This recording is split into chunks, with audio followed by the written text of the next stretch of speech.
everyone. My name is Chris Cornelius, and this is the introduction to Zen Moments. Last night, I kind of got the inner nudge or inspiration that I need to just start to just do this. Maybe I've been waiting to be more perfect before I start, but there's no risk of that happening anytime soon. So I might as well just get on with it. Now, I wrote some things down. There's a little cheat sheet here. Zen Moments came to me a couple of months ago, the idea to do this. About 2:30 in the morning, I was laying in bed, and the idea just popped into my head with the title, Zen Moments. And Zen means absorption or meditative state. And to meditate is to contemplate, and to contemplate is to fully explore the subject or object to be considered. Now, that's my own words. I looked up the word Zen and kind of pieced together that little summary of what the word means. But that's what that's what the inspiration says. I'll tell you more about my experience in a minute. I've been practicing spiritual practices, various practices for over 30 years. So it's sort of like, okay, maybe it's time to start giving back, start sharing a bit. So anyway, I wrote down, I'm doing this because I feel inspired to do it. Duh. And because I have learned over the years, you got to give it away to keep it, okay? And there'll be those out there who know exactly where that comes from. Anyway,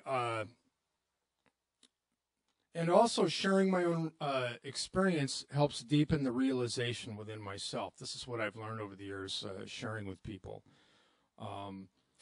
And of course, hopefully it may inspire you, and you might get something out of this. So, without further ado, I'll tell you a little bit about Chris Cornelius and my experience. Like I said, I've been a spiritual practitioner for over 30 years. I'm also a recording artist and producer, and I've been doing that for over 30 years also. Which, by the way, let me just interject something here. There will be, I will tag on a bit at the end of this about my music and that I offer that music. It is part of my living, so I am going to have a little thing at the end of it to make my music available and to talk about it a little bit. So just let you know up front, okay? Anyway, so who is this guy, Chris Cornelius? Well, I can't put into words who I am because I'm still discovering who I am, like we all are. But part of my experience in this world, in this body, is, I was born a Christian, meaning I was born into a family that believed in Christianity. We didn't go to church much as a kid. When I was 16, I worked with a guy who introduced me to a very well-known large Christian church organization, which later I found out is kind of a cult, but I didn't know this at the time. Anyways, and I converted to this belief and got deeply into it until I was about 22, and then I left. Actually, I got kicked out, but that's another story. They did me a favor, actually. And that sort of led into, in 1984, I got sober. I'm a recovered alcoholic. I got sober in 1984, and I stayed sober for 10 years and 9 months, and then unfortunately, I did a bonehead move, and I drank again, and I relapsed for 2.5 years. And I got sober the second time in 1997, and I've been sober ever since. And, I'm very happy about that. Also, in 1984, I was introduced to a path called A Course in Miracles. And this was the beginning of my introduction into more metaphysical and esoteric teachings. I practiced that path intensely for many years. I still, I don't work with it as much now, but it's, after 30 years, it's kind of become part of my thinking and part of my process. So that's probably been the biggest influence, or the earliest influence in my spiritual experiences and learning. In 2003, I read The Power of Now, and that introduced me to the teachings of Eckhart Tolle, and of course, I've subsequently read his other books, Stillness Speaks, A New Earth, many, many times and studied them. So that's been a very, very big influence. And also, I started reading the books by Doreen Virtue about angels and the angelic realm. And I started doing, kind of working with that and doing card readings, angel card readings and that kind of stuff. Probably, yeah, a little bit before I found Tolle, or Tolle found me, however all that works. Anyway, some of my other influences in the 90s and stuff. I was going to this temple that taught an esoteric form of the Kabbalah, and so I have some of that.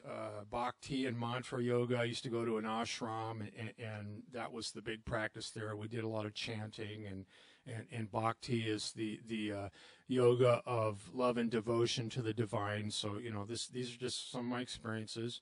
I read a modern translation or interpretation. I won't say interpretation, just kind of revised for the modern age. The book The Kabbalion, which is an ancient Egyptian esoteric teaching. Some of the Palladian teachings, very, very into the Tao Te Ching, Lao Tzu. I don't think I pronounced that right. The Chinese call it Lao Tzu. We call it Lao Tzu. Tomato, whatever. Okay, and then lately, in the last few years, I've started practicing certain Buddhist meditation techniques and studying a little bit of Buddhism. Okay, now what does that mean? That's just kind of my experience, and I'm very open. I accept Sufism. Some of the great I forgot to write that down, but some of the great mystics, Rumi and Hafiz, and there's a few others, but those are the two most well known. And I resonate with anything that I feel inside, no matter where it comes from, what a religious tradition. New Age tradition, it doesn't matter to me. If it strikes a chord inside, I tend to listen to it. Okay, so that's a bit about my experience as far as what I've studied and what I'm into. In 1994, I did this experiential training called LifeSpring, and on the last day of the advanced training, I had I had a peak experience. I mean, I've never had anything happen to me that's this powerful since then. I didn't know what to call it, so at the time I called it a God realization, or, excuse me, a soul burst. Later, after reading the autobiography of Yogi by Paramahansa Yogananda, he described the experience that I had, and he called it Nirvikalpa Samadhi. It's a very, very open, and I felt like the experience I had was as much as I could at that time and still remain in a human body. And this experience, I don't want to spend too much time right now going into it. Maybe I'll talk about it later, but obviously this really changed my experience of reality and God and everything, because it was beyond belief. It was real. It was extremely powerful. It lasted almost 3 days, and a lot of it I still can't put into words, because I've said this before. There is not on camera here, but before to other people, there is a language beyond words, and because there are experiences that cannot be contained in a definition as we, do here on Earth. You can't put it in a language, and a lot of the experience was that it was extremely powerful. Anyway, maybe I'll talk about that at some other point. I've discovered over the years that I'm a channel. Now, I've never felt a desire or a calling to become a professional channel like other people do, but I have. To me, channeling is simple. It's just somehow you have an ability to get out of the way, and the information just streams through. And sometimes after something will come out of my mouth, and I'll just go, man, I got to write that down, because it's nothing I've ever said before or even thought before, and it just blows my mind. And so I get as much out of the channel sometimes as anybody else might. But it's just an ability, and personally, I believe that we all have this capacity within us. Just maybe some people are more open to it, maybe that's part of, what we bring in with us. We've already worked on that at another time and place. I don't know how all that works, but I tend to be clairsentient and claircognizant. Clairsentient is I'm very sensitive. I receive things on a more of a feeling level, intuitive level, very sensitive to energy, empathic. And then cognizant is you receive information not necessarily with words, but it's just like an instant download. You just know something, but it's not like you're hearing a voice, like a clairaudient or a clairvoyant sees visions, or even some people see entities. But mine is more on a feeling and just a knowing level. Okay, so hopefully I haven't gone on too much, yammered on too much, but. There I am judging myself again. I told you I'm not perfect. Anyway, okay, so I'm going to conclude this introduction into Zen moments. Let me put my cheat sheet down here. Let me tell you what feels like the intention of this. I want to share, but I also I intend this, or the feeling is this should be a free-flowing experience, Zen, intuitive. So I have some ideas of what, obviously I'm going to share stuff, but I'd like to there's a few other people I want to interview, maybe people I haven't met. I know one or two guys I want to interview, and get somebody else's perspective and share my own things. Because I'm a musician, there may be some episodes that may be more music oriented, and less sharing, verbally. So let's just see what happens.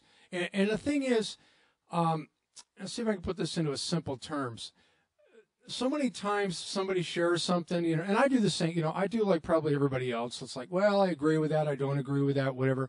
And ultimately, agreeing and disagreeing, it's a mental-based process, and sure we can do that. And if something doesn't click with me, I tend to just let it go. But more importantly, it's like, what is your experience with what's shared here? That's what I would hope to get across to the viewer, to you.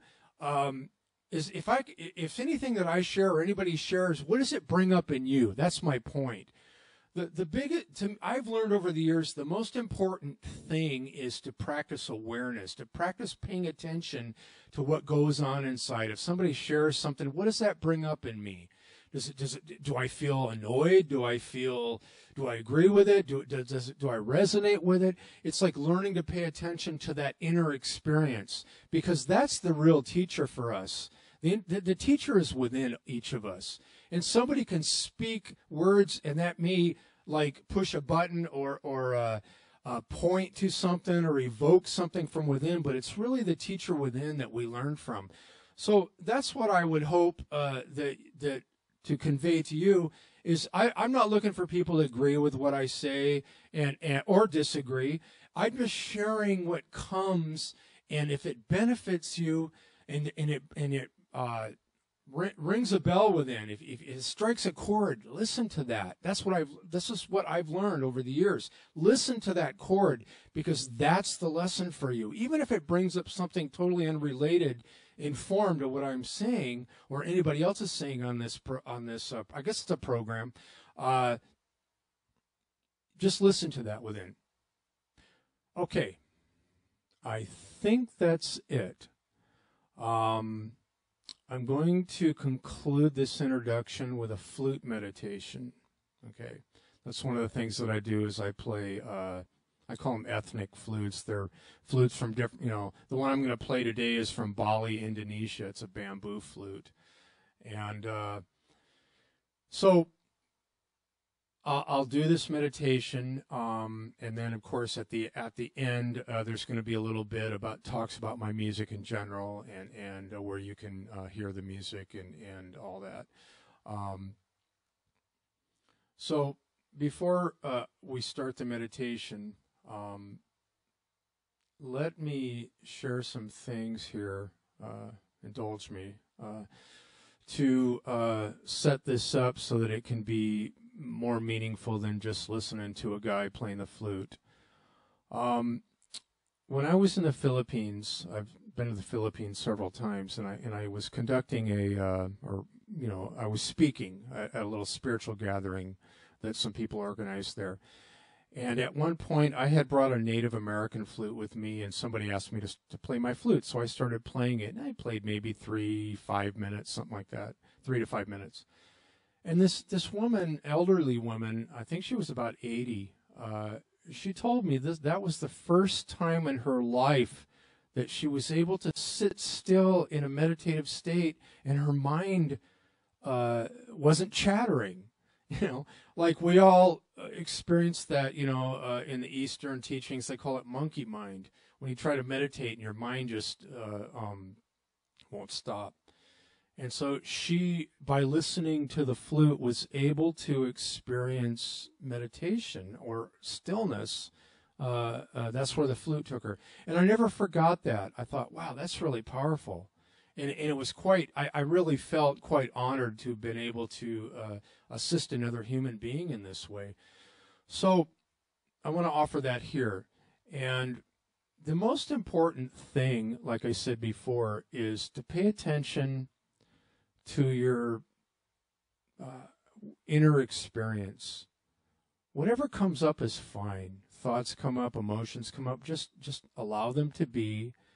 Try not to be caught up and follow the stream of where they may take you, but just relax as best you can and listen to the flute. Let the flute be like a mantra, a space that that can occupy your attention, a focal point. And then just be and allow it to be. Hear the flute, experience what it sounds like, experience the sensations that come up in you. If there's any thoughts that come, just observe them. Just observe them as you're watching cars pass by or people walk by. They come, they rise, they fall, they come and they go. And just listen to the flute and see where it takes you.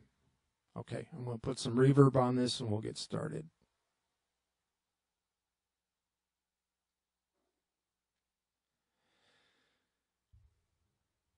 Take a deep breath.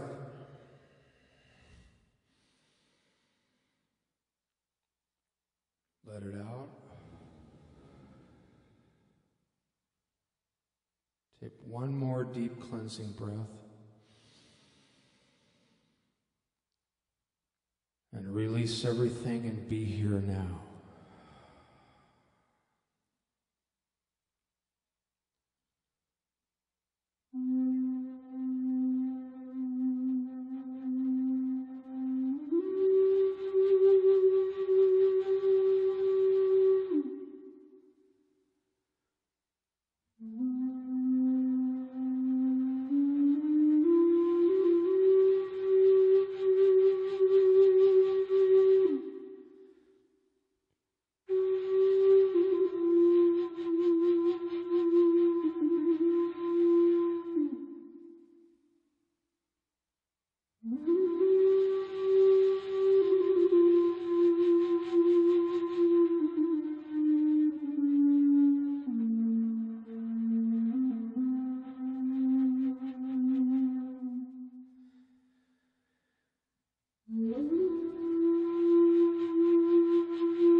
Thank you for being here and for watching and reaching the end of the video.